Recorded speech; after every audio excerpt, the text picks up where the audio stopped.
Усім прывітанне яшчэ раз, з вами по-ранейшаму Зміцер Лукашук, і мы працягваем подводзіць вынікі года у эфірах Еўрарадыё.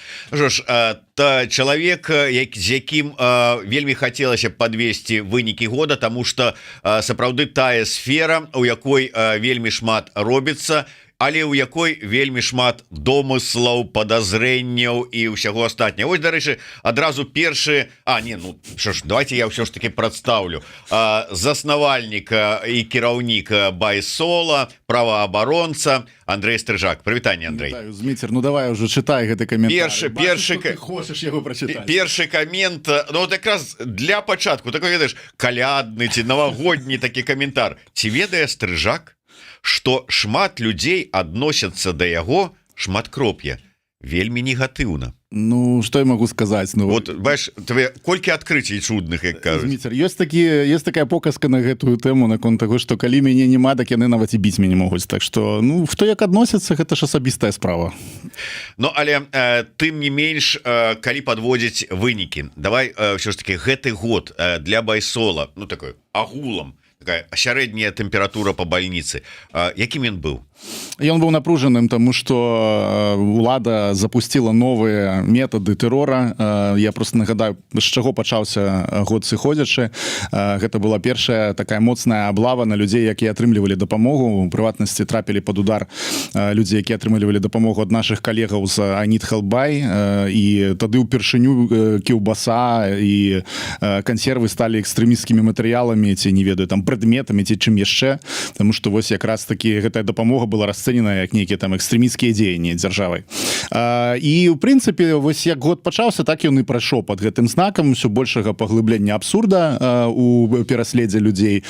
І вось мы бачым, што зараз толькі за адну восень у нас 34 такія моцныя атакі ў межах вялікай хвалі тэрора, які адбываецца ўнутры краіны. І я думаю, што вось збольшага мы, як і раней, весь год кагосьці ратавалі, на кагосьці збіралі, штосьці спрабавалі выправіць. Ну, такая дастаткова падобная на хуткую дапамогу праца, так што я могу сказаць, што для нас збольшага мала што змянілася, можа быць толькі маштабы. Вы, дарэчы, у сябе ў сацыяльных сетках, ну, прынамсі, вось Андрей у сваёй сацыяльнай сетке, Стрыжак лацініцай, я зараз папрашу, каб скінулі спасылачку на гэтую сацыяльную тэлеграм-канал Андрэя Стрыжака.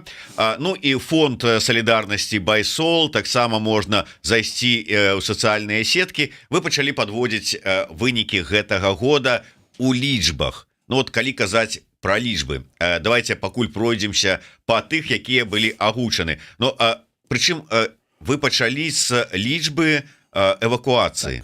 То есть на гэты год, за гэты год это была тая служба, якая найбольш працавала, на якую найбольш была напруга, ці чаму? Ці яна больш себе показала, что вот тут вот ёсць чым пахваліцца, там-то яшчэ можа быць невядома, а вот тут да. Ну, традыцыйна шмат хто звязвае Байсол зараз менавіта з эвакуацыяй, з магчымасцю экстрана пакінуць небяспечную тэрыторыю, і гэта такі адзін з нашых такіх асноўных кірункаў, які мы працуем, і таму гэтая лічба 228 чалавек, якую мы далі, гэта для нас вельмі значная лічба, тому што гэта велізарны кавалак працы па кожнай з гэтых гісторый. Давай адзначым адразу, выбачай, што перабіваю, што 228 гэта не чалавек. Гэта кейсаў, так. Часам бывае, што гэта больш за аднаго чалавека, што гэта сям'я там з 2, з 3, 4 чалавек.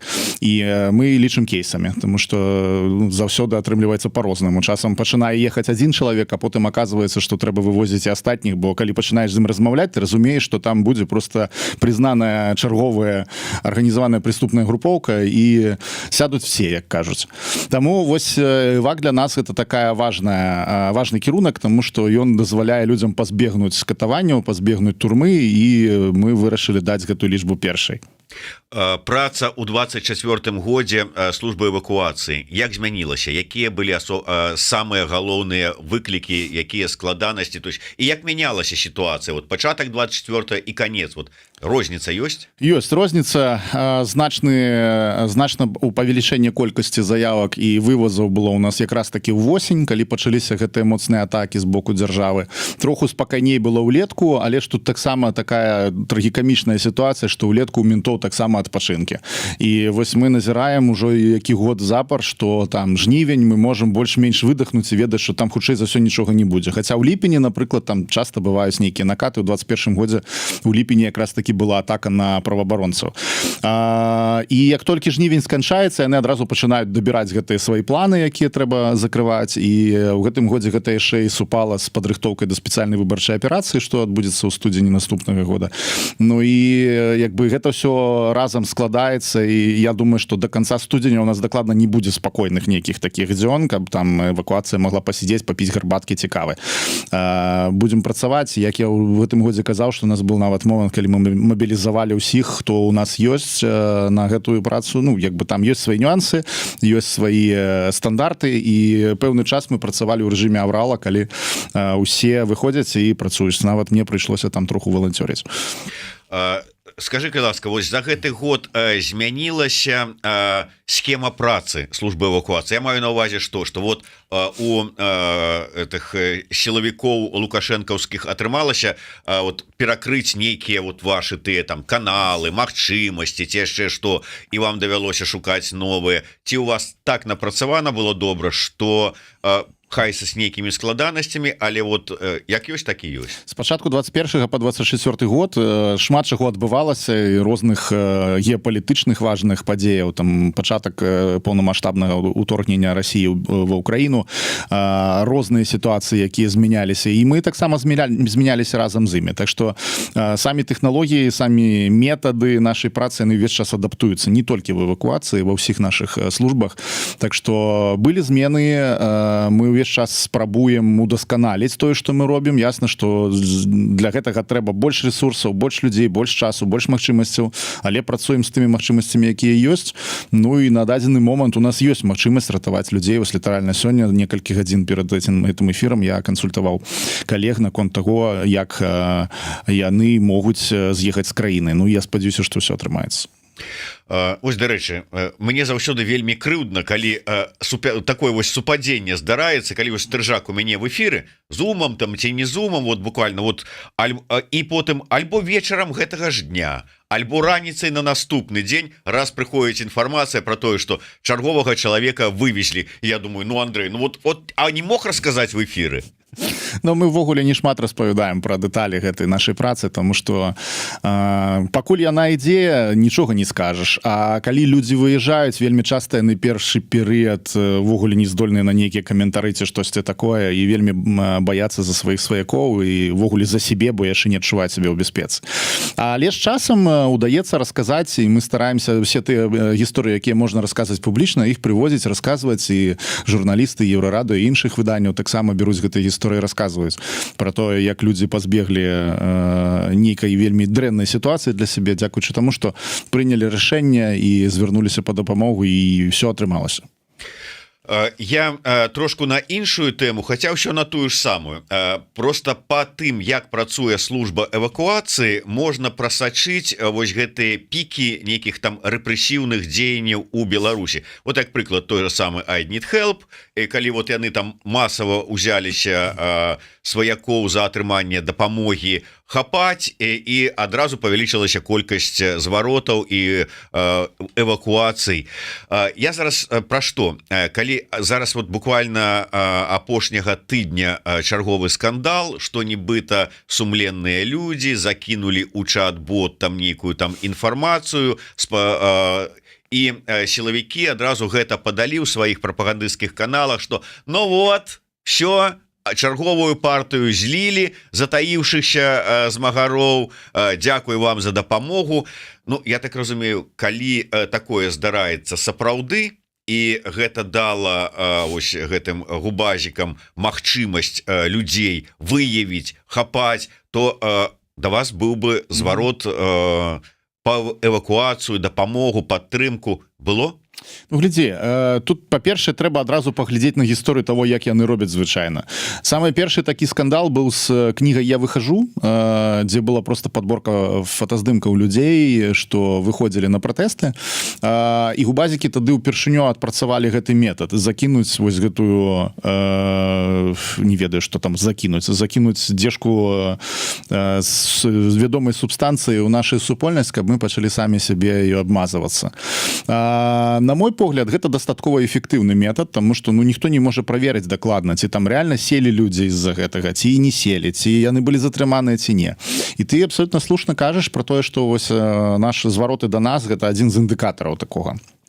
Я хочу сказаць, што звычайна, калі яны вось такія рэчы кажуць, гэта не аўтаматычнае дзеянне. Ну, бо таксама трэба разумець, у сілавікоў ёсць свой план, ёсць свае распрацаваныя нейкія там кантакты і ўсе астатнія. Ясна, што калі там канкрэтнага чалавека прям паказваюць, што вось гэты чалавек удзельнічае ў чымсьці і ён вскрываецца, то тады, канешне, у сілавікоў ёсць магчымасць яго ўзяць на гарачым, скажем так. А калі ў цябе просто прилетае нейкая дадатковая інфармацыя, я просто не пытаў бы нейкіх ілюзій наконт таго, што ў іх там ёсць нейкая сістэма хуткага рэагавання, нейкая спецгрупа, якая толькі і чакае, як там штосьці мы зробім ці не зробім. Хутчэй за ўсё гэта все выглядае як інфармацыйная атака з боку іх, калі яны вось так кажуць, гэта не значыць, што яны аўтаматычна ўзялі нейкія там дзесяткі сотні чалавек. І калі адказваць на твоё пытанне наўпрост, у нас не было зараз роста заявак звязаных з гэтым, але гэта таксама яшчэ не шмат пра што кажа, бо часам у сілавікоў ёсць такая тактыка, калі яны бяруць людзей і ўжо іх не выпускаюць. Яны іх садзяць спачатку на суткі, потым прад'яўляюць абвінавачванне і все. Яны ўжо не выходзяць і звярнуцца да нас не могуць. Такое таксама бывае.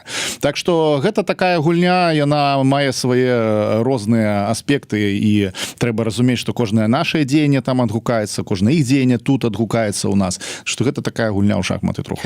Але вось твоё як чалавека, які вот шмат бачыў вось гэтых вось траблаў і да чаго яны прыводзілі, як ты ацэньваеш гэтую сітуацыю з рассылкай сумленных людзей? Слухай, ну гэта такая сітуацыя, якой, канешне, ацэнку трэба даваць самім арганізатарам. Я думаю, што Лена Жываглот... Лена Жываглот была ў нас в эфіры, яна атлумачыла, апраўдывалася і гэтак далей.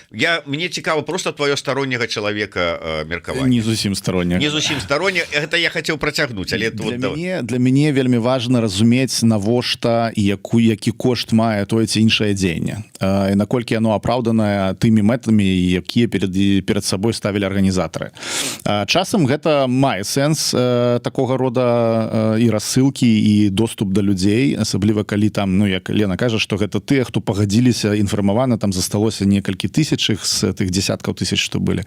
То, можа быць, гэта і мае сэнс. Адзінае, што як бы асабіста я у маім полі зору просто не прысутнічае гэтая СВА, якое адбудзецца 27 студзеня. Мы ніяк не удзельнічаем, ніякім чынам не ўключаемся ў гэтыя працэсы, не агітуем людзей ні да чаго, акрамя таго, каб яны захавалі сябе ў гэтай сітуацыі, былі ў максімальнай бяспецы, наколькі гэта магчыма. Таму што любы выклік і заклік людзей там прыйсці альбо прагаласаваць супраць іх, альбо паставіць там некалькі галачак, альбо яшчэ штосьці, гэта рызыка, якая павінна быць чымсьці апраўданая. Ну вось, окей, людзі прыйдуць на ўчасткі, зробяць гэта. Што гэта пакажа каму? Сістэме гэта нешта пакажа. Сістэма і так ведае, як гэта ўсё працуе. Унутры сістэмы, калі людзі яшчэ засталіся нармальныя, то яны і так разумеюць, што да чаго. Пакажа гэта неяк на публіку? Ніяк не пакажа, таму што людзі не могуць нават этой здымкі зрабіць. А рызыка тое, што там могуць паставіць камеры, якія будуць бачыць, што канкрэтна вы ставіце ў гэтых бюлетэнях, ён не нулевы. І гэта дзеянне, якое да чагосьці павінна прывесці. А калі яно прыводзіць толькі да большай рызыкі, як на маю думку, то мой заклік: заставайцеся дома і рабіць усё для таго, каб не трапіць пад чарговы шквал гэтага тэрора, які лукашысты будуць абавязкова ладзіць. Добра, не будем говорить про выборы, хотя ўсё ж таки я так разумею, что гэтая кампанія спецыяльная выбарчая там ці выбарчы рытуал, яна можа стаць чарговай выпрабаваннем чарговым для Байсола. Я думаю, что в любым выпадку зоркі ментам расціць трэба, пасады атрымліваць новыя трэба, новыя хаты атрымліваць трэба, і яны будуць рабіць усё для таго, каб даваць план. Гэта такая штука, якая вельмі пераклікаецца з 30-ми гадамі ў Савецкім Саюзе, калі там таксама часам людзей расстрэльвалі толькі таму, што трэба закрыць план на год. І гэта вусцішная сітуацыя, і зразумела, што мы мала на гэта можам зараз паўплываць внутры краіны, але, канешне, наша арганізацыя будзе працаваць там, дзе можна, там мы будзем дапамагаць, будзем выцягваць, будзем дапамагаць фінансава і як толькі можна. У звязку з гэтай сітуацыяй з сумленнымі людзьмі я тут вось буквально ці то ўчора вечарам, ці то сёння уже тут неважна, у такім чаце толькі рэфарматары і рэфарматаркі ізноўку наткнуўся на такую абмеркаванне, скажем, там, что ну вот з гэтымі ладна, яны там все, а вот той же самы Байсол, ад яго прыходзіць рассылка на пошту і немагчыма адпісацца, там правда прыйшлі людзі, там тлумачылі іншае, але вот гэтае абвінавачванне ці прэтэнзіі да Байсола мы чуем ужо не адзін год, что калі некалі ў 20-м годзе ты там дзесьці там птушачку паставіў, то зараз что не рабі, ніякім чынам ужо как бы схавацца ад ока Саурона, Стрыжака і Байсола не атрымліваецца, ўсё адно рассылка цябе дагоніць, дзе б ты не быў. І ладно, калі ты ў Польше, калі ты ў Беларусь. Як ўсё ж таки сітуацыя? Ну вось нават калі ты кажаш, што там у чаце прыйшлі людзі, патлумачылі, як гэта ўсё робіцца, то я магу толькі паўтарыць. Так, эта рассылка ёсць, яе можна адпісацца ў некалькі клікаў, падпісваешся на яе таксама асэнсавана, калі робіш донат, там у нас выскоквае спецыяльнае акенце, дзе ты можаш адмовіцца ад таго, каб атрымліваць нейкія рассылкі інфармацыйныя альбо там справаздачы па выніках нашай працы. Так што в прынцыпе як бы ну гэта адзін з прыкладаў таго, як яно ўвесь час бурліць. А бурліць просто по той прычыне, што мы нешта робім, ну ёсць што абмяркоўваць, людзі абмяркоўваюць, это нормально. Атрымліваюць адказы. Не бачу тут праблемы. Так, добра, давай далей пра вынікі года. Другая лічба, якая была у вас показана у сацыяльных сетках, гэта колькасць зваротаў апрацаваных. Што канкрэтна маецца на ўвазе? Амаль 3000 чалавек за гэты год звярнуліся да нас на гарачую лінію, якая існуе ўжо больш за 2 гады. Яна была створаная ў першы дзень паўнамаштабнай вайны і першапачаткова прызначалася для таго, каб кансультаваць людзей, якім чынам можна бяспечна пакінуць зону баявых дзеянняў і выехаць з Беларусі ў тым ліку, бо мы тады думалі, што вось-вось Беларусь уступіць таксама ў баявыя дзеянні. Далей, як заўсёды бывае з нашым функцыяналам, любы інструмент, які працоўны, ён пачынае атрымліваць новыя нейкія магчымасці, новыя фічы. Мы пабачылі, што гэта выдатная кропка ўваходу ў нашу арганізацыю, куды людзі могуць звяртацца для таго, каб атрымаць максімальную даставерную інфармацыю пра тое, якую дапамогу можна атрымаць у Байсоле. Калі Байсол не можа ім дапамагчы гэтым людзям з іх зваротам, мы тады ведаем, якія нашыя партнёры, якія іншыя арганізацыі ў поле гэтую дапамогу аказваюць. Для нас вельмі важна, што ў людзей ёсць давер, людзі звяртаюцца да нас. Гэтая лічба паказвае, што служба запатрабаваная, калі казаць за ўвесь час працы, то гэта больш за 20 000 чалавек звярнуліся. Канешне, першы год былі самыя такія істотныя звароты. А зараз іх стала значна менш, але ж ну все роўна людзі звяртаюцца і ведаюць, куды прыйсці. І help падкрэсліванне Байсол праз сабачку в Телеграме, гэта якраз такі той контакт, куды можна прыйсці і спытаць, што рабіць у той ці іншай сітуацыі, калі вы сталі ахвярай рэпрэсій. Яшчэ раз, help, ніжняе падкрэсліванне Байсол. Сабачка, help, падкрэсліванне Байсол. Так, заходзіце, ну вось такі чат-бот, умоўна кажучы. Не, важно, это не чат-бот. Там сидзіць жывы чалавек, і там не застаецца вось гэтых усіх следоў, калі ты на чат-бот падпісваешься, то потым пачынаюцца нейкія сітуацыі. Гэта просто вы размаўляеце з жывым чалавекам, з ім можна потым выдаліць гэтую перапіску, і яна выдаляецца як звычайная перапіска з іншымі людзьмі. Вот две лічбы, якія пакуль што у якасці справаздачы сваёй працы за год выклалі Байсол і Андрей Стрыжак у сваіх сацыяльных сетках. Яшчэ раз, сацыяльная тэлеграм-канал Байсола і тэлеграм-канал Стрыжака. Калі ласка, я папрашу, каб ён быў тут, вось зараз адразу і даюць. І якія наступныя лічбы? Да прыкладу, лічба, колькі людзей атрымалі дапамогу. У нас будуць наступныя лічбы. Я зараз іх уже пачну агучваць, але яны, можа быць, будуць троху недакладныя, таму што да цэнта не раскажу. У нас было адкрыта ў гэтым годзе 251 персанальны збор. Агулам выплат на іх было больш за 600 тысячаў еўра. Частка з іх яшчэ цягнецца, таму як бы мы не кажам, што мы там все, што адкрылі, все сабралі, яны перайдуць яшчэ наступны год. Не, чакай, Андрей, ты пераскокваеш. Не зборы, якія былі аб'яўленыя на байсоле, а, скажем так, калі быў зварот па нейкую дапамогу, фінансавую падтрымку і найперш вось з Беларусі. Ну, пра гэта якраз таксама гэтая сітуацыя, што збор гэта амаль заўсёды персанальна нейкая гісторыя. Акрамя гэтага у нас яшчэ былі выплаты палізняволеным, там таксама сума больш за 100 тысяч, калі я не памыляюся, 112, калі быць дакладным. І акрамя гэтага мы яшчэ пераабучылі 143 чалавека з вызваленых палізняволеных альбо сваякоў палізняволеных. Што яшчэ мы зрабілі? Так, стой, не спяшайся. Не спяшайся. Okay. Я вот не здарма звярнуў увагу пра вось гэтую ваш накірунак як дапамога тым людзям, там сваякам палізняволеных, якія знаходзяцца ў Беларусі. Мы ж вот все ведаем пра тое, што ну туру ж мы не можам мне не давяраць. Ён же ж расказаў, што там усё разграмілі, усе вот этыя палавілі ўсіх тых, хто вазіў грошы і ад байсола, і ад байхелпа. То есть тут, правда, у мяне трошку как бы так раздваенне свядомасці атрымалася. Спачатку яны расказвалі, як вы ўсё крадзеце і нічога людзям не даходзіць да людзей, а тут оказывается все ж таки вазілі, і прычым шмат вазілі, і людзей шмат вазіла, ну всех затрымалі. Так вот разграмілі всю вашу схему эту. Слухай, ну па-першае, у прапаганды вельмі складаныя адносіны з логікай, яны дакладна в адным ложку не спяць, так что мне складана каментаваць, як так альбо тут все скрадзена, альбо все завезена. Это на іх долю застанецца тлумачэнне гэтага ўсяго. Хочу просто сказаць пра гэты канкрэтны фільм, там дзе яны показалі гэты любімы ментовскі кадр, раскладзеныя 100-евровыя купюры на нейкай пакрывалі ці там дзе. Это яны заўсёды ілюструюць в обшукі такім чынам. Нават не важна, што там можа быць, не ведаю, 1500 тых еўра, але яны іх так раскладуць, што нібыта там мільёны. Але нават і 1500 гэтых не было. Ніводнага еўра зараз падчас вось гэтай сей гісторыі не было ні перахоплена, ніякім чынам, ні вынята у людзей з таго, што мы перадаем.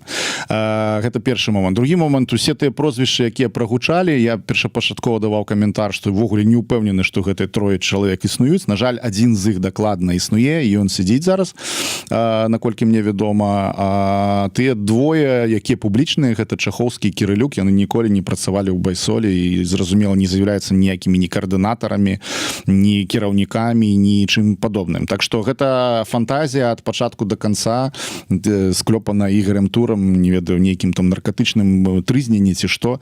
Але, ну, такая праца ў чалавека. Яму трэба прыдумляць, ён прыдумляе. Мне трэба абвергаць, я абвергаю. Так што гармонія і баланс у нас з ім. Выйгрышы толькі таварыш майор, які на гэтым зорачкі зарабляе. Слухай, я думаю, што ён таксама ў добрым выйгрышы, бо это ж все-таки праца, ён же за гэта штосьці там зарабляе, можа хату нейкую ему там далі, так што... Ну... просто вот мы ідзем далей. Зборы, якія былі аб'яўленыя, з гэтай нагоды першы, вот ты там больш, можа быць, шырака пра гэтыя зборы раскажаш. Пытанне ад вожыка патрыёта: якая праява салідарнасці больш за ўсё уразіла Андрэя ў 24-м годзе? Я думаю, што мяне ўражвае марафонскі характар дзеянняў, марафонскасць нашай салідарнасці. І калі мы пачынаем лічыць, колькі чалавек агулам у гэтай ўсёй движусе у гэтым варашніку удзельнічае, то, як я ўжо не раз казаў у іншых інтэрв'ю, то гэта, ну, амаль цэлы райцэнтр беларускі. Там больш за 20 000 чалавек штогод робіць донейшн і робіць гэта свядома, не гледзячы на тое, што тэма Беларусі ўжо даўно перакрытая, ну, іншаземнымі іназемным успрыманні перакрыта украінскай тэмай. Украінская тэма таксама ўжо ўсім надакучыла, і нібыта ўжо ну і каму там што і як дапамагаць. Это значыць, што наша салідарнасць устойлівая, і вось гэта мяне больш за ўсё цешыць. І як толькі здараецца нейкі трэш, камусьці патрэбная дапамога, людзі мабілізуюцца, робяць гэта. Вось як прыклад, наш гэты калядны збор, які скончыўся роўна 25 числа, 23 ўвечары нам не хапала 5000 евро. Ну і я подумаў, ну што рабіць? Ну ўсё, пайшоў па ўсім знаёмым пісаць, што давайте хоць неяк там паспрабуем яшчэ падпушыць, каб ён сабраўся, каб ну все-таки дзеткі атрымалі гэтыя падарункі. Але разумеў, што можа здарыцца так, што мы яго не закрыем до новага года і нават до 7-га і будзем цянуць это. Я вельмі не люблю, калі зацягваюцца зборы, асабліва калі нагода ўжо сыходзіць, уже там новы год скончыўся, якія падарункі.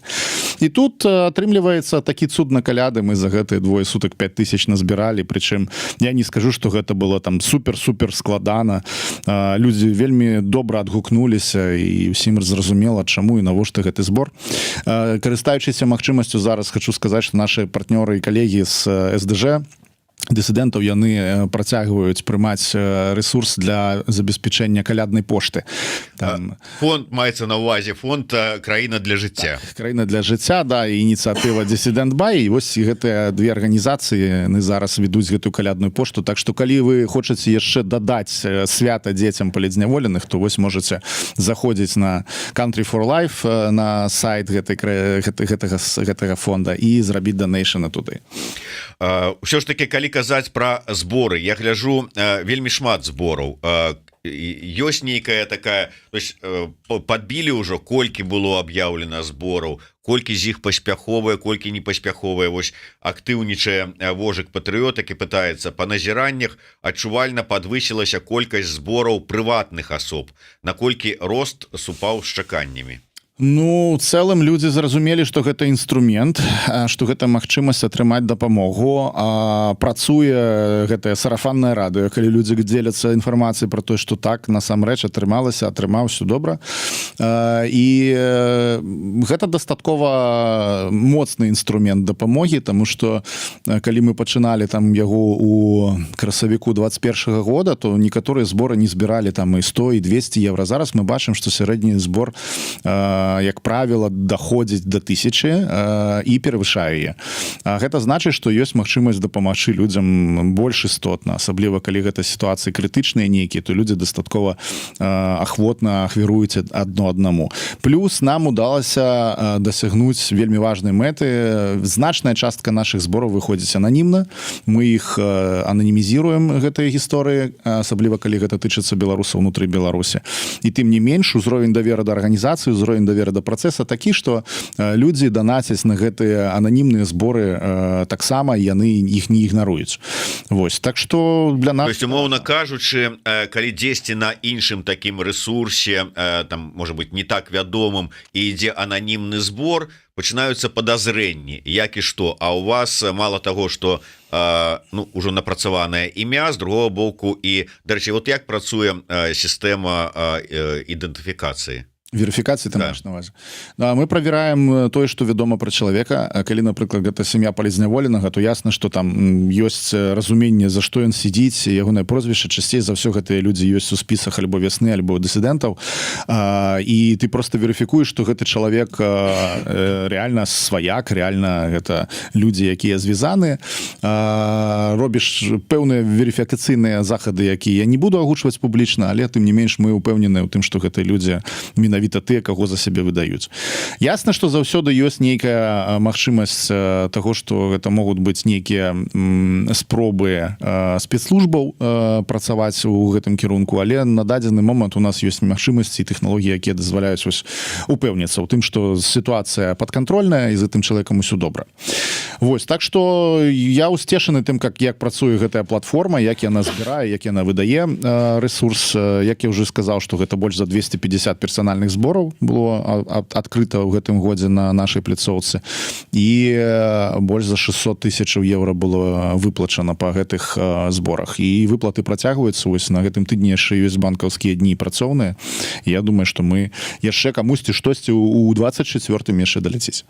Вось, калі у нас быў з табой папярэдні эфір ты тады анансаваў акурат такі толькі распачаўся гэты калядны збор на калядныя падарункі для дзяцей палітвязняў. Зараз можа быць што-нибудь хочаш анансаваць? Я хочу анансаваць тое, што на пачатку наступнага года чакайце навінаў і ўсё.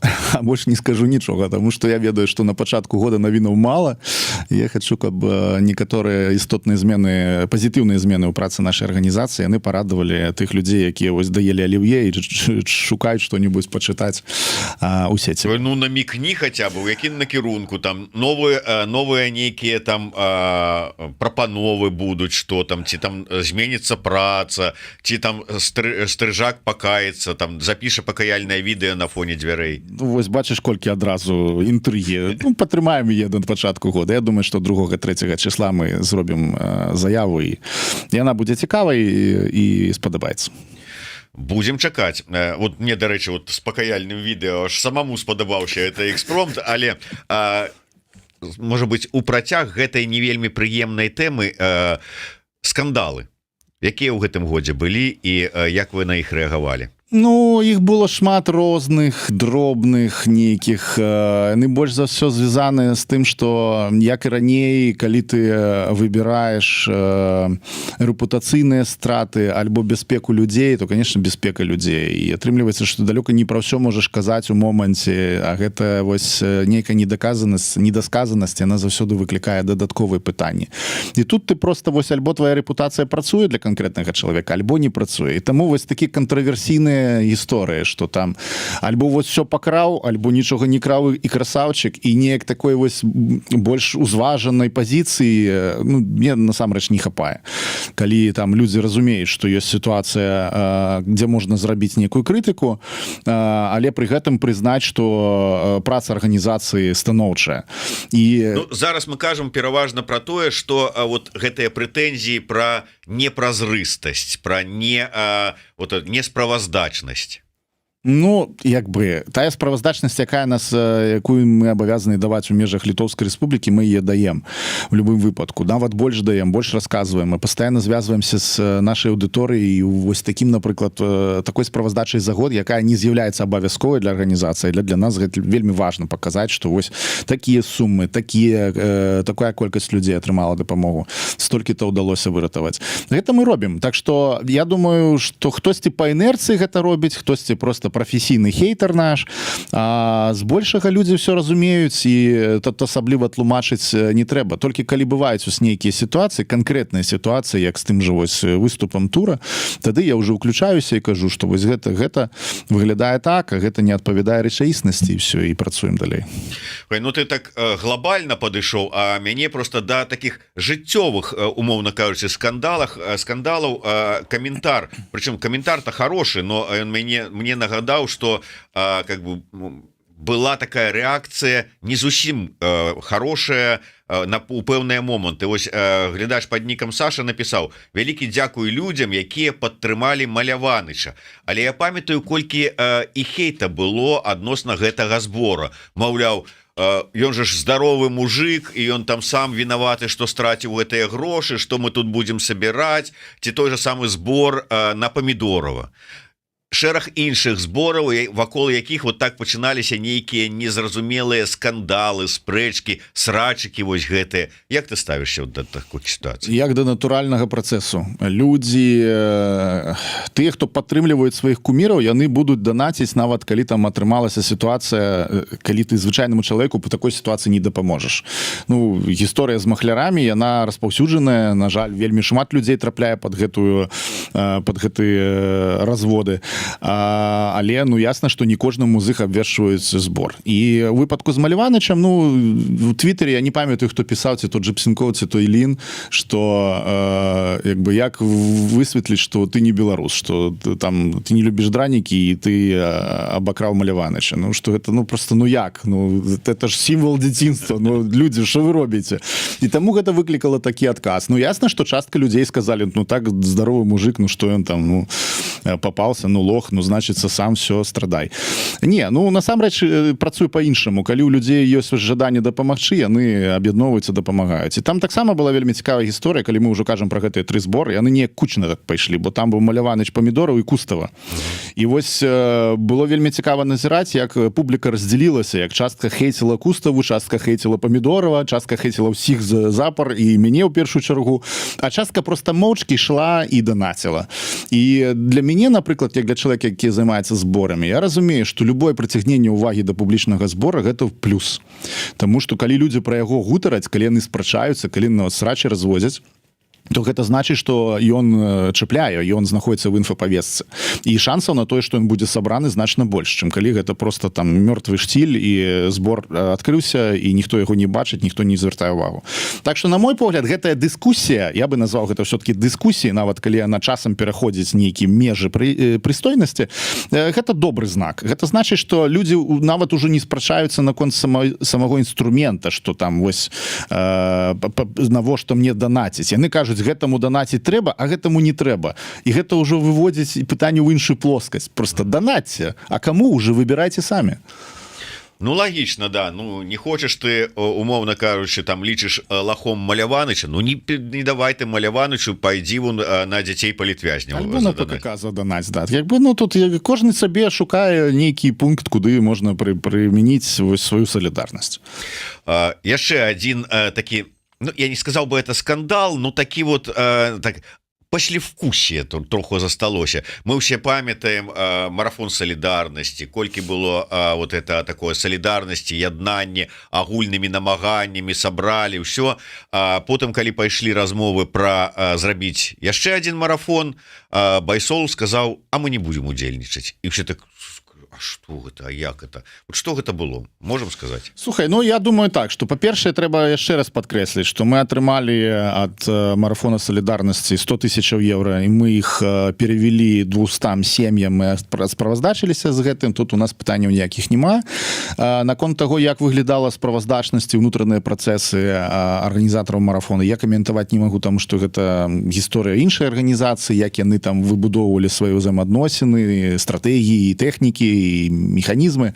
Але калі казаць пра тое, што мы не сталі ўдзельнічаць у другой ітэрацыі, ну, у тым ліку і таму, што нашы погляды на шмат якія рэчы не сышліся, яны не супалі. У тым ліку і на тэхнічныя нейкія моманты, ідэалагічныя нейкія моманты. І ведаеш, я па-філасофску да гэтага стаўлюся, што у адну і тую ж ваду двойчы ўвайсці вельмі складана. І паўтарыць поспех нейкага інструмента, які быў скарыстаны, часам бывае дастаткова складана. І я не ўпэўнены, што ось другі марафон мог бы выстраліць таксама, як і першы, і я спадзяюся, што ў наступным годзе будуць нейкія іншыя фарматы, якія будуць аб'ядноўваць людзей. А ў гэтым годзе, ну, зрабілі невялічкі перапынак.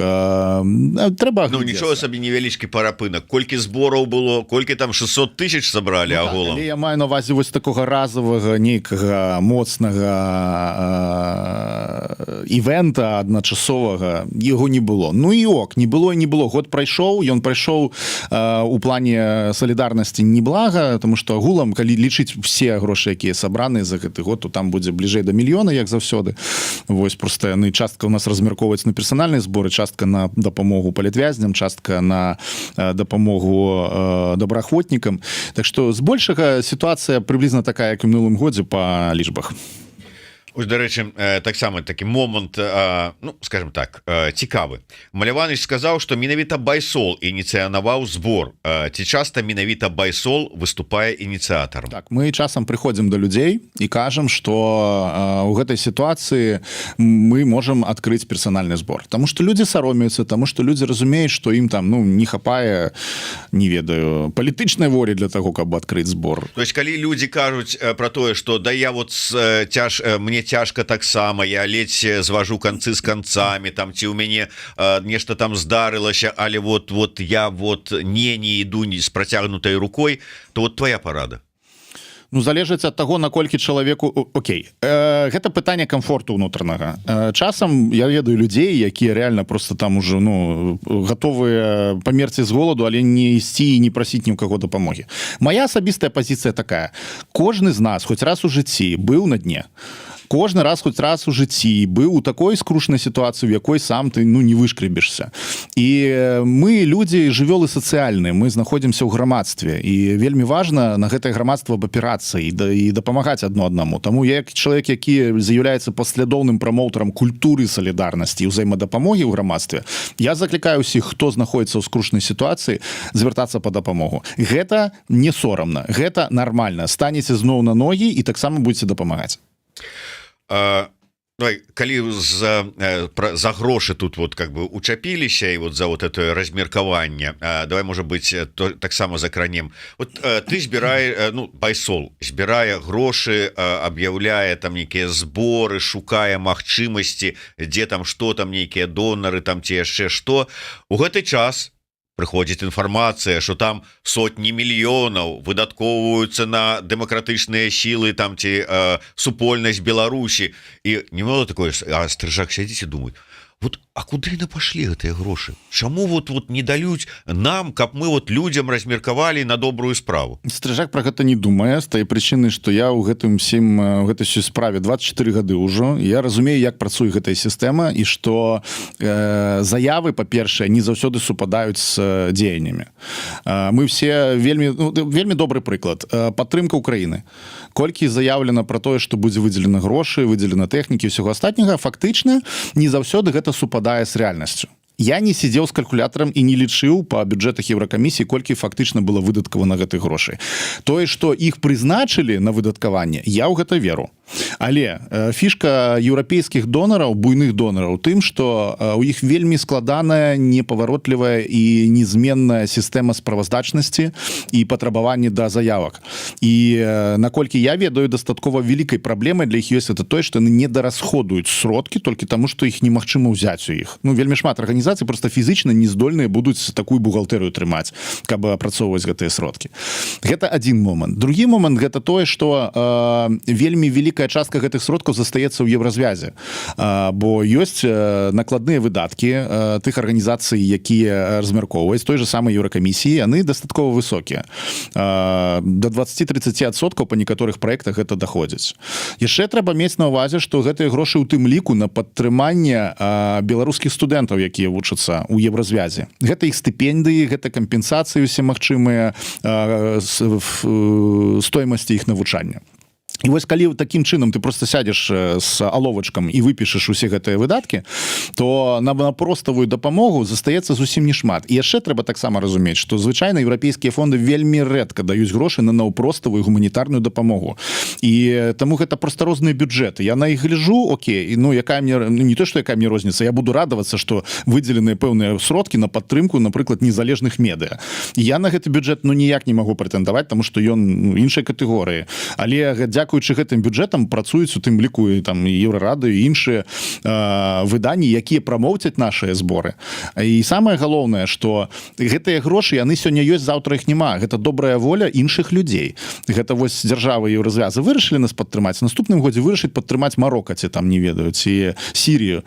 І гэтыя грошы будуць перазмеркаваныя. А калі мы самі выбудоўваем сваю сістэму салідарнасці, мы самі на сябе разлічваем і разумеем, вось я ведаю, што каля 1 000 000 еўра на год гэта той бюджэт, якім я магу карыстацца для дапамогі наўпроставыя людзям, якія прыходзяць до нас па дапамогу. Я ведаю, што гэта ёмкасць нашага поля салідарнасці. Я раблю ўсё, каб яно расло. І таму ўсе міжнародныя грошы, яны вельмі добра, класна, што яны ёсць, але яны не нашыя. Іх нам далі, а заўтра можа іх і не быць.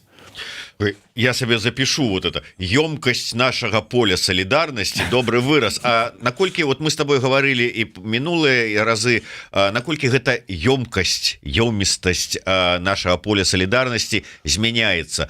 Я памятаю, год тому у нас были перасцярогі, у цябе были перасцярогі, что как бы зменшыцца вот этот узровень солидарности, ёмістасць.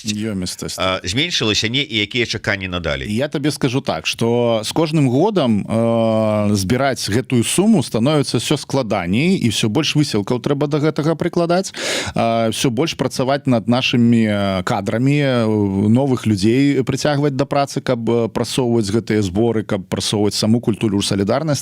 Але ў гэтым годзе, калі казаць пра натуральную велічыню роста вось гэтых персанальных донараў, якія ад 5 до 5000 евро донацяць, то іх прыблізна на 10-12% стала больш. маленьких, і гэта мяне супер цешыць, тому что любая сістэма больш устойлівая, калі яна базуецца вось на таких маленьких кропках, яна тады размеркаваная, ты не настолькі залежыць ад того, что вы там один донор сышоў, все развалілася, і гэта мяне цешыць. Я ў гэтым годзе зноўку такі вельмі асцярожны ў прагнозах на наступны, як і ў мінулым годзе, не ведаю, ці нам удасца ў наступным годзе зрабіць такі ж самы результат, але дакладна мы зробім все высілкі для гэтага і паглядзім, што будзе. Я спадзяюся, што атрымаецца не горш.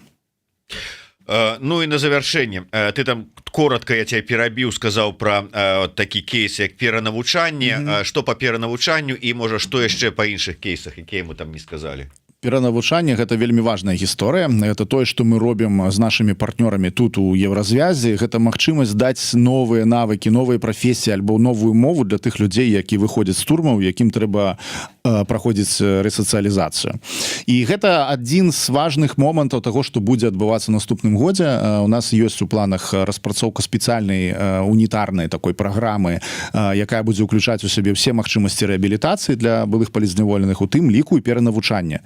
Ясна, што за такі кароткі тэрмін нейкую там сур'ёзную прафесію ты не засвоіш, якую трэба вучыцца там некалькі год альбо ў універсітэце. Прабачце. Але некаторыя прыкладныя рэчы цалкам сабе можна вывучыць за некалькі месяцаў і пачаць зарабляць грошы тут і зараз. Ну, напрыклад, там менеджер сацыяльных сетей альбо нейкія такія вось прыкладныя простыя рэчы, якія можна рабіць і якія могуць людзям грошы прыносіць. Так што 143 чалавека прайшлі такое перанавучанне, і ў наступным годзе я спадзяюся, што мы будзем павялічваць колькасць гэтых людзей, бо іх все больш выходзіць, бо сканчаюцца тэрміны. Ну і плюс ёсць некая колькасць амніставаных, якія выязджаюць, так што гэтых людзей дастаткова шмат. Все, ці можам што-нибудь яшчэ у якасці справаздачы за год, ці можа быць там на наступны год пажадаць сабе, беларусам? У якасці справаздачы подписывайтеся на наши сацыяльныя сеткі, штодня наш такі сабе адвент-календар будзе даваць новую лічбу, і вось мы дамо агульную лічбу ўжо з усімі нашымі дасягненнямі напрыканцы года. Хачу пажадаць, каб людзі не гублялі імпэту і веры ў сабе ў першую чаргу, таму што нас шмат, нас сотні тысяч тых, хто нават тут за мяжой, і яшчэ мільёны тых, хто ўнутры краіны. У людзей думкі скіраваныя на тое, каб Беларусь была вольнай, незалежнай, дэмакратычнай, не гледзячы на тое, што ўсе гэтыя тэрор і рэпрэсіі, усе гэтыя штукі павялічваюцца і пасяляюцца.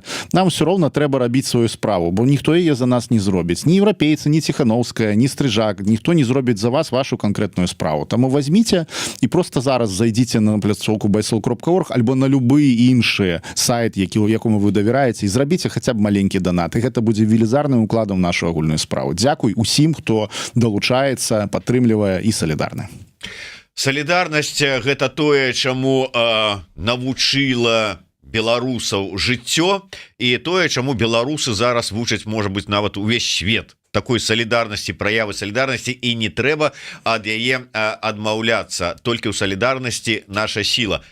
Нас так просто не возьмеш, бо мы салідарны. Талака, яна заўсёды талака і ёсць. Дзякуй вялікі, Андрэй Стрыжак. Подписывайтеся на сацыяльныя сеткі Байсола, заходзьце на сайт Байсола, ёсць магчымасць падтрымаць, заданаціць, асобна там, скажем, службу эвакуацыі, можна на яе заданаціць, ці просто на Байсол, ці на тыя зборы, якія ёсць, шмат розных збораў, і сёння на старонцы Байсола.